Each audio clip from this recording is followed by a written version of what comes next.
Bonjour à tous et bienvenue à cette édition d'information orientée Afrique. Et on ouvre ce journal en bref et en images avec le Burundi. L'opposition burundaise s'est dit déçue vendredi par le contenu de ces échanges la veille avec une délégation de chefs d'État africains venus pour lancer un dialogue de sortie de crise au Burundi.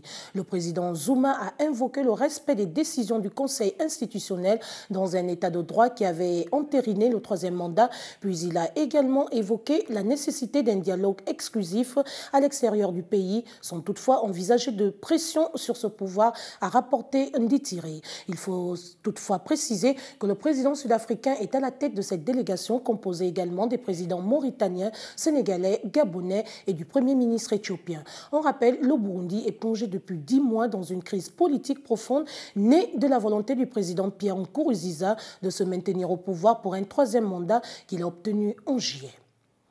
Nous restons toujours au Burundi et revenons sur cette mission composée de 5 chefs d'État africains choisis par l'Union africaine. Ils sont arrivés jeudi à Bujumbura. L'objectif visé de cette visite consistait à convaincre le président Nkurunziza d'accepter le dialogue avec l'ensemble de l'opposition. Blanche Vidgar. La mission conduite par le président Jacob Zuma d'Afrique du Sud est arrivée ce jeudi à Bujumbura. Elle comprend les chefs d'État Macky Sall du Sénégal, Ali Bongo du Gabon, Mohamed Ould Abdelaziz de la Mauritanie et le Premier ministre éthiopien Haïlé Mariam Desalegn. Cette visite intervient quelques jours après celle effectuée par le secrétaire général de l'ONU Ban Ki-moon au Burundi. Un supplément des efforts internationaux déjà consentis pour mettre fin à 10 mois de tourmente meurtrière dans le pays. Les discussions entre la mission de l'UA et le gouvernement burundais tourneront donc autour de la reprise d'un dialogue inclusif, a déclaré sous anonymat un des diplomates africains à Bujumbura, en ajoutant cependant que la question du déploiement d'une force militaire de paix au Burundi n'était pas à l'ordre du jour. Un porte-parole du gouvernement burundais a affirmé que la visite de la délégation de l'UA venait certifier de la paix et de la sécurité qui règnent dans le pays et que les casques bleus ne sont donc pas nécessaires. Cependant, selon certaines informations, le président Zuma serait arrivé avec une garde personnelle de plus de 50 soldats et au moins 6 camions montés de canons de l'armée pour 10 minutes de trajet dans le centre-ville de Bujumbura.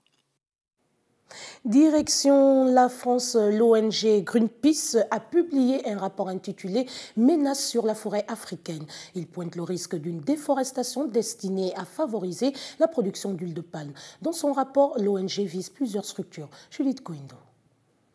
Une banderole géante devant le siège de Bolloré à Puteaux dans les Hauts-de-Seine, un acte posé par les militants de Greenpeace qui vise à l'interpellation du groupe français impliqué dans la production d'huile de palme et qui serait à l'origine de déforestation massive en Afrique. Occasion aussi de sensibiliser le public quant à la question de la déforestation. Le groupe Bolloré, on le connaît davantage peut-être pour ses activités dans les médias, ses activités de transport, de logistique, mais peut-être ce qu'on sait moins, c'est que le groupe Bolloré est actionnaire à hauteur de 38% au sein d'une entreprise qui s'appelle la Socfin, qui est une entreprise de production de palmiers à huile et d'EVA en Afrique et en Asie.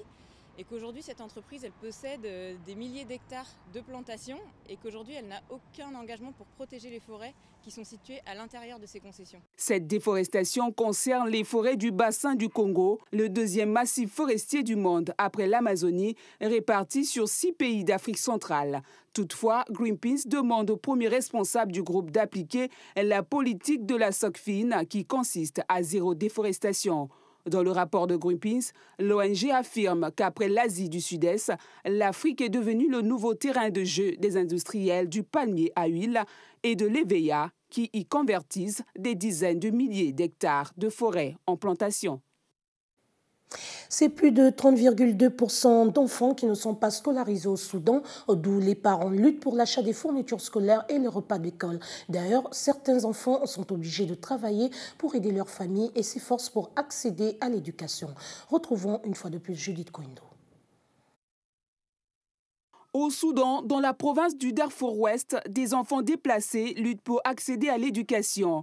Aboubeïda Ali, l'un des 871 756 enfants du Darfour, vivent dans des camps de déplacés à la recherche d'un équilibre entre survie et études.